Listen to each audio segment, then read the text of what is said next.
Thank you very much, Richard. And I'd like to first, before providing a very brief presentation, pay tribute to Your Excellency for the invitation, as well as Richard had indicated, bringing the people of the Arctic to the forefront in this particular discussion.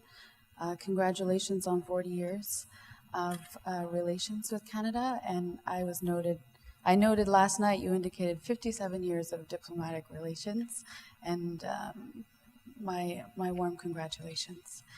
I do wish to follow up by also thanking Honorable Minister for the very kind remarks, and I apologize in advance if I'm a disappointment compared to the really wonderful things that you've indicated. So, thank you very much for that. Your Excellencies, honored guests, Inuit and fellow Canadians and members of the global community. I am here today as the president of the National Inuit Youth Council and have the great honor and privilege to represent Inuit youth across Canada.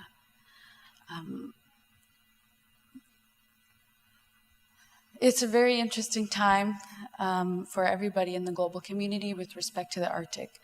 But for Inuit youth in particular, it's absolutely integral that we are, as many have already indicated, a part of the meaningful discussions as equal partners, as decisions are being made, as policies are being renewed, which would, of course, implicate our day-to-day life into the future. There was mention of Inuit to Crown relationship earlier today, and as we discuss renewed relationships, which is not a new term, which go back into last century, in fact, it has to be one that is based on good faith and one that ensures that Inuit are equal partners in a meaningful way. Whether that be in national or international discussions, and I've had within this role the opportunity to participate not as an equal partner, but more so as an observer. And this is the experience of Inuit for many years on both fronts, unfortunately, and that would be an identified challenge. But where I see a response to that as an opportunity is to ensure that our Inuit organizations, and in Canada we have such a unique governance model where all 53 communities with 60,000 Inuit in Canada have representation at the regional level through our negotiated land claims agreements and creation of public or self-government, at the national level through the Inuit Jeopardy Kanatami, as well as at the international level through the Inuit Circumpolar Council. And I recognize our president, Okalik this morning.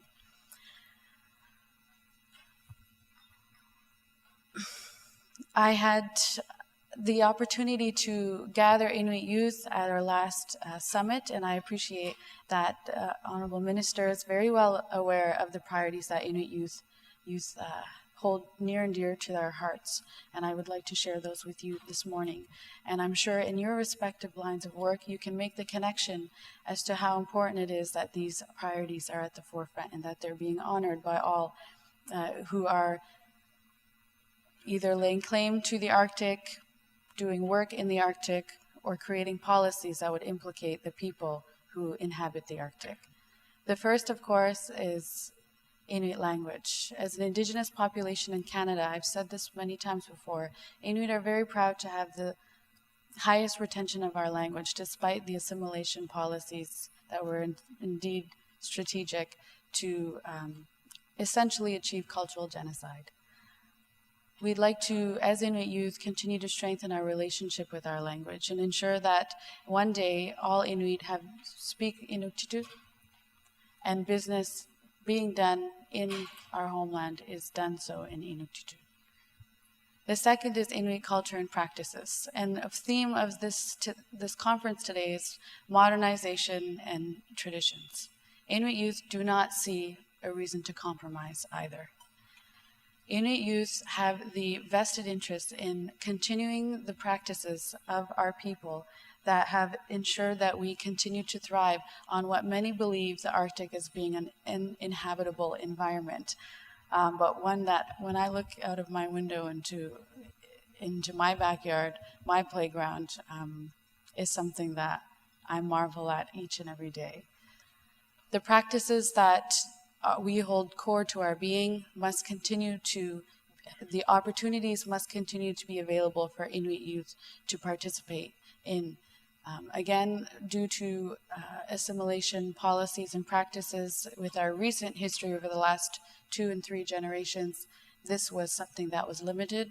It's our interest that this is reversed. The third priority is suicide prevention. Many of you are aware that Inuit have the highest numbers of suicide in all of Canada and actually in the world. That is embedded with our recent history and drastic changes over the last 2 and 3 generations. Inuit youth have a vested interest to ensure that suicide is eradicated in our communities within our lifetimes, as suicide is 100% preventable. One solution outside of what I've already indicated as our 2 other priority areas as being suicide prevention, we do recognize that it's not limited to mental health and wellness, but it also is to address the identity crisis that currently exists, is to remove all social and economic inequities that we face here in Canada. And I recognize Your Excellency, Ambassador of Sweden to Canada.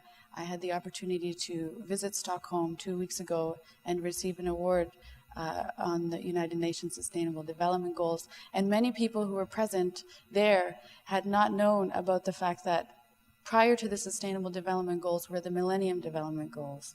And those Millennium Development Goals to see a number of key areas eradicated in terms of realities in developing countries actually apply to Inuit Nunangat here in a developed country. The fourth priority is education and empowerment.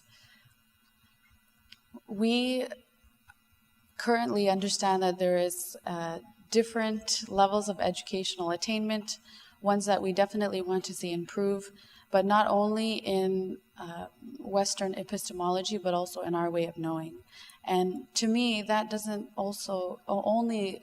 it's not only limited to Inuit youth in Canada, that can also be applied to many forms of which you participate in on a daily basis. And so when Inuit knowledge is not included in the Paris Final Agreement, when we're talking about climate change, I as an Inuit youth am incredibly worried. Because as we all know, we are natural environmentalists and at the community level enforce really high-level measures to address such things as climate change. And lastly is reconciliation. Inuit youth are keen on playing very meaningful roles in reconciliation within ourselves as individuals, within our families, our communities, our regions, and we'd like to invite other Canadians and members of the global community to participate in a meaningful way with respect to reconciliation. And one area that I think is all-encompassing of our priorities here in Canada would be the Truth and Reconciliation Commission Call to Action number 66, which indicates that the federal government invest in Indigenous youth at the community-based level to do community-specific programming on reconciliation, and that a national network be created to share best practices. Definitely something that I really hope to see achieved within this current government's mandate. Ultimately, you are now aware of where Inuit youth stand. Many of us in this room, in fact, all of us in this room, have been impacted by our recent history. And that was really a history where jurisdictions, lines, positions on the global stage led to a war. Inuit happened to be geopolitically in the very middle of that, and that is why I believe we are where we are today.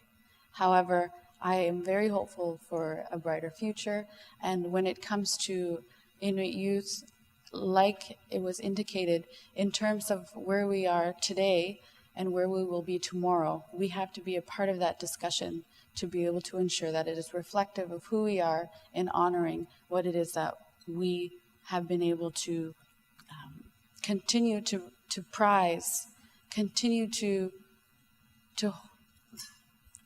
be able to stand, essentially. We want to continue to protect what we have left. And I ask each of you to be a part of that process. I look forward to any questions that you may have. Thank you very much. Natalie, thanks very much.